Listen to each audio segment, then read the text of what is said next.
أعوذ بالله من الشيطان الرجيم. بسم الله الرحمن الرحيم.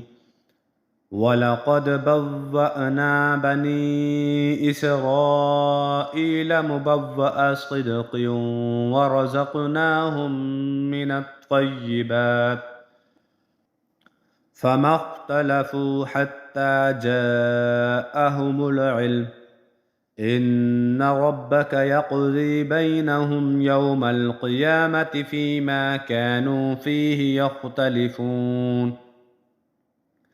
فإن كنت في شك مما أنزلنا إليك فاسأل الذين يقرؤون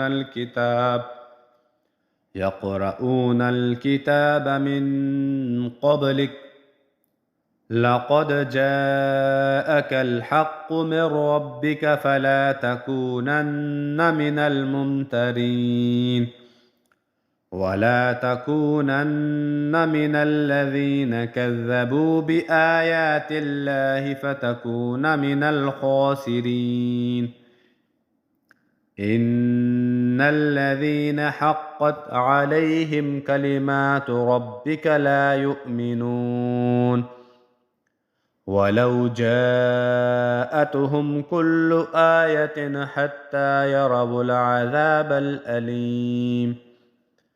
فلولا كانت قرية آمنت فنفعها إيمانها إلا قوم يونس لما آمنوا كشفنا عنهم عذاب الخزي في الحياة الدنيا ومتعناهم إلى حين. ولو شاء ربك لآمن من في الأرض كلهم جميعا أفأنت تكره الناس حتى يكونوا مؤمنين وما كان لنفس أن تؤمن إلا بإذن الله ويجعل الرجس على الذين لا يعقلون.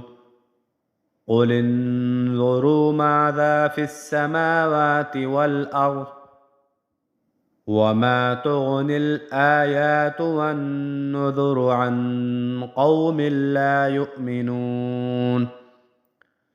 فهل ينتظرون إلا مثل أيام الذين خلوا من قبلهم قل فانتظروا إني معكم من المنتظرين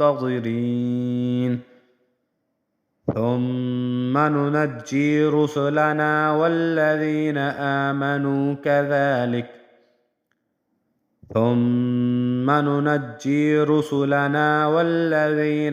آمنوا كذلك حقا علينا ننجي المؤمنين.